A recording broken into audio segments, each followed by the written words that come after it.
Welcome. So today we're going to talk about the forgotten holiday.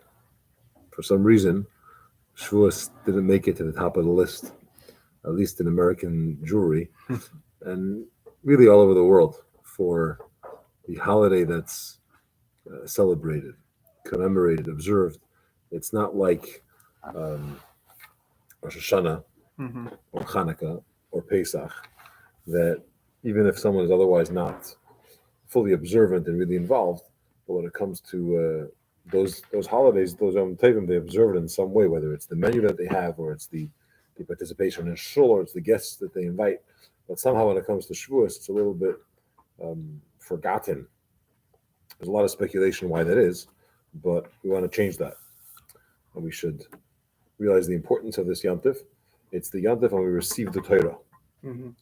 and it's brought in Sfarim from the Rabbi that resolutions that a person makes on Shvuos, Erev Shvuos, the eve of Shvuos, and Shvuos itself, on in regards to spreading Torah, learning Torah, and so on, is so powerful that you don't have the opposition of the Satan and other evil forces that try to sometimes get in the way.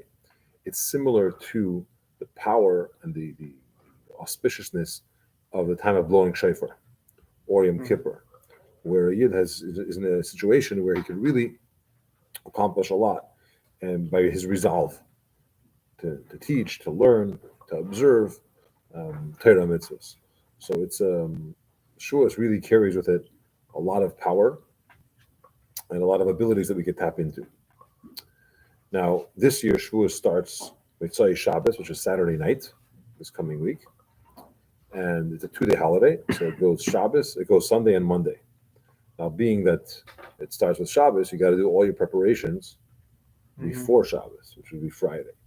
We're coming from it's going to be a 7-week period of Sfiras HaOmer, Mm-hmm. when certain things were forbidden, such as haircuts, such as making the bracha of Shachianu, weddings, and so on, besides Lag BaOmer, and different customs of when you could start getting your haircuts, whether it's from Rosh Chodesh or the last 3 days before Shavuos. Chabad is very careful, according to the Arizal, Kabbalistically, not to get a haircut before Friday, before Erev Shavuos itself. This year it's Shabbos, so you could take a haircut from Friday. Once you do Friday, you could do Thursday night. And Thursday night, you're already allowed to get um, a haircut. Now, Shavuos night, we're careful. Before Shavuos night, let's talk about Rosh Chodesh Sivan itself. Rosh Chodesh, which is this Tuesday, the head of the month, starts the preparations for receiving the Torah, and therefore we don't say Tachnun from Rosh Chodesh all the way through the 12th of Sivan, because every Yantif has 7 days biblically that you can bring the offerings and so on. Shavuos only has 2, but we have an additional several days afterwards that we could make up if you didn't have a chance to bring the offerings, or there were too many to bring, and so on. So it goes all the way through the 12th. It's called Yemei Tashlumin, days of making up for it or completing it, and therefore you have through the 12th. And today we don't say Tachnun those 12 days. Mm-hmm. Now, whenever you don't say Tachnun for majority of the month, then the whole month you don't say Tachnun. But this is not exactly majority. This is only 12 days. So the rest of the month we do say Tachnun. One should give tzedakah Erev Shavuos. And on Erev Shavuos, you should give tzedakah for that day and for the 2 days of Shavuos, which tzedakah is very powerful and important, but you can't give tzedakah on Yantif. So you give extra for those 2 days as well. This year, when Erev Shavuos is Shabbos, you're giving tzedakah on Friday, so you have to give for 4 days. Friday, Shabbos, Sunday, and Monday, the 2 days of Shavuos. Now, the first night of Shavuos, when it comes to Ma'ariv, we start Ma'ariv very late, because we're counting. It says 7 complete weeks. It's got to be complete weeks. And if you dive in a little bit too early, or a little on the early side, you didn't complete that week, and you got into the holiday of Shavuos. Mm-hmm. So we wait till it's really, significantly later, and then we start to fulfill that concept of complete 7 complete weeks. The custom is that we stay awake the entire night of Shavuos, Mm-hmm. first night, and we say Tikkun al Shavuos. it's a special book that we have which goes through many parts of Torah, of Tanakh, of Mishnah, of Gemara, of Kabbalah, and that's what we study that night. And we're making up for the fact that the original Shavuos, the Jewish people felt that if we go to sleep, we'll have some kind of spiritual experience. We did whatever we can while we're awake. We prepared for 7 weeks. Now let's go to sleep, and our soul goes to heaven. Maybe we'll get some divine inspiration or some type of deeper connection, which wasn't appropriate because we were supposed to be awake and ready, and it's not about escaping reality or trying to find some kind of out-of-body experience. Rather, you have to be in your body serving Hashem. So welcome. So this idea of the fact that we slept on that Shavuos, we corrected every year by not going to sleep on that Shavuos, staying up and learning Torah. That's good because we have the Shabbos, a big Shabbos shluch to precede it. It helps. This year it helps, right? When just before the morning, daybreak, Alaysa Shachar, we go to the mikvah. The custom is to dunk, to be table 4 times. And then once it gets morning, we wash our hands, we say the morning brachas, and once it's really morning, and then we go to sleep a little bit before davening shachas. Some people have a custom that they daven shachas right away at the earliest possible. They stay up all night and they daven shachas. Our custom is to go to sleep first, get a nap, and then daven. And the reason is because you want to have strength to be able to daven properly. If you're falling asleep in your davening, it's not the best davening. And if you're up all night, chances are you're very, very tired when you daven. We tell the story about a group of Jews from Germany who were traveling, and they came to the Vizhnitzer village or town where he was. And after they stayed up all night, this group of Jews from Germany, the Yekish Jews, they got ready to daven. They gets Nagavasser, and they said brachas out loud, and the Vizhnitzer Rebbe came out, and he was answering amen to every bracha. Ashkenazic Jews, they say the brachas. Many Jews say the brachas out loud, brachas hashachar, as part of davening, part of the chazan. And after they finished, again, he realized they're about to get ready for a minyan. He said, "I heard of sleeping in order to be able to daven. But you're going to daven now so that you can sleep afterwards? It's not really the way it should be." And they got the message, and they said, fine. And they went to sleep, and they came back for davening. But many communities go to sleep, daven right away. Our custom is to go to sleep first, and then daven. And here we daven 10 o'clock, so it's not that early. Second latest minyan in Chicago. Okay. We take out 2 Sifrei Torah when it comes to Shachars, two scrolls.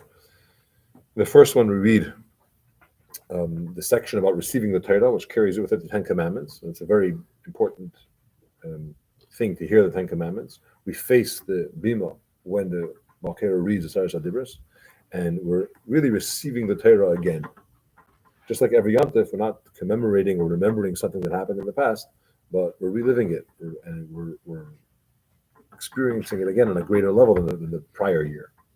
So listening to the 10 Commandments is in a large part, Hashem is giving us the Saras HaDibros again. And it's something which we have to be ready for, mentally, emotionally. We get ready for it, and we receive it, we internalize it, and we internalize it with joy. The second Sefer Torah that we take out, we use to read the Maftir, which talks about the offerings that were brought on Shvuos. The Rebbe established and really campaigned very strongly that for the reading of the 10 Commandments, people should come to Shul, and he tried to encourage others to come. Men, women, and children, even very little babies, should be in Shul to hear the 10 Commandments. It's very important to be there when it's read. And therefore, many Chabad shuls have various treats or contests or ice cream or whatever else to encourage the kids to come. The minhag is to have dairy foods on Shavuos. Now, on every Yontif, there's a mitzvah to have meat. Now, you can't have meat and milk together, so you need to plan your meals in such a way that you have enough time between the milk and the meat. The easiest is to have the dairy first, then you wait an hour, and then you have the meat. Now, in the Paiskim, it's brought when is the real requirement? When's the chiyuv to have meat on Yantif? Is it by day or by night? So according to many opinions, it's really by day. That's when you have to have meat. And at night, you don't have such a chiyuv to have basar, to have meat. So many people, what they do is they choose to have their dairy meal at night. The Rebbe learns from the words of the Alter Rebbe in Shulchan Aruch that the requirement of meat is not just by day, it's also at night. And at night, it's harder to do 2 meals. So therefore, do it by daytime. The dairy meal does not have to have bread with it or challah. You don't have to wash. The meat meal, however, should have challah with it. It's even brought from the Rush and others that when it comes to the true idea of having meat and the simcha that comes with meat, sorry for the keto among us, is with bread. And therefore, you should have bread at that meal, and even together with the meat. That's the true simcha. So you should be washing for the meat, but for the dairy, you don't necessarily have to wash. You do, however, have to wait an hour in between, unless you have aged cheese, which then you have to wait 6 hours between the dairy and the meat. The second day of,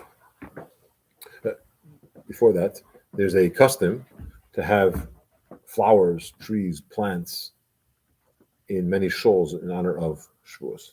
It's brought in halacha, but since from then it's already been, to a great degree, many have abolished this custom because other nations started to bring in trees and other things associated with their holidays. So not to blur and confuse things, they decided not to bring in these flowers. The reason why it's done is because Har Sinai, the mountain, which initially was a very barren mountain, it wasn't exceptionally pretty or very green in any way, but before Hashem gave the Torah, miraculously it was full of trees, flowers, grass. Was very nice setup. Why did we stop doing stuff with other people afterwards? Our Sinai became beautiful. It's in halacha. Go ahead and come and do some stuff, so we just drop it. That's our. There's a few examples of that where we get concerned that it might be misunderstood or confused. So like the wine on Pesach, right? The red wine versus white wine. What are you referring to? Not to do red wine? No. Well, isn't it because was it the like blood libel or something? So like the. I mean, we do red wine today. Could be at some point. No, back in the day. Yeah, well, that's a matter of life and death, probably. Yeah. We have a few examples like that where we said, let's be careful of something because people will misunderstand and say, okay, the way to celebrate a holiday is what's the next thing? Put lights on it? Like they shouldn't get confused in some ways. Now, there are many, and it's brought in Sfarim that they still do it. If not trees, they do flowers, or flowers that have pleasant smells. Right. In Chabad, you don't do it in shul, but many people still do it in their house. They have special flowers or nicer things for the Yantif, but you don't decorate the shul with plants and trees and flowers in honor of Shavuos. It's a 2-day Yantif, so the Yantif continues the second day, and the Asara Sadibus is only read the first day. We continue with the celebration of the Yantif, and in general, there's a machlekes of difference of opinion in regards to Shavuos, in regards to every holiday. Is the main requirement a spiritual experience, or do you must have also a physical, material, very mundane experience as well, as far as enjoyment goes? There's different opinions. Some opinions say, although the halacha is that every holiday you have to enjoy the physical sense as well, but there are different opinions. When it comes to Shavuos, everyone agrees that you have to celebrate the day that we receive the Torah in a way that you also enjoy it yourself, which is feasting in an appropriate way, but feasting and enjoying. And the preparations for Yantif, like every Yantif needs preparations, but the Rebbe says you should prepare for this holiday through learning about the halachas of the holiday and learning Torah in general. Because what better way is there to prepare, and this is brought in many Sfarim in the halacha, what better way is there to prepare for receiving the Torah this year again, as by learning it and getting excited with learning for the Yante when we actually received the Torah. That is the recap of Halachas of Shvuos. Questions? All those that are watching on Facebook, YouTube, if you have any questions, put it in the chat box or call it out. I won't hear you, but you can type it. We'll see it. It's good. Very good. Thanks for watching. See you soon.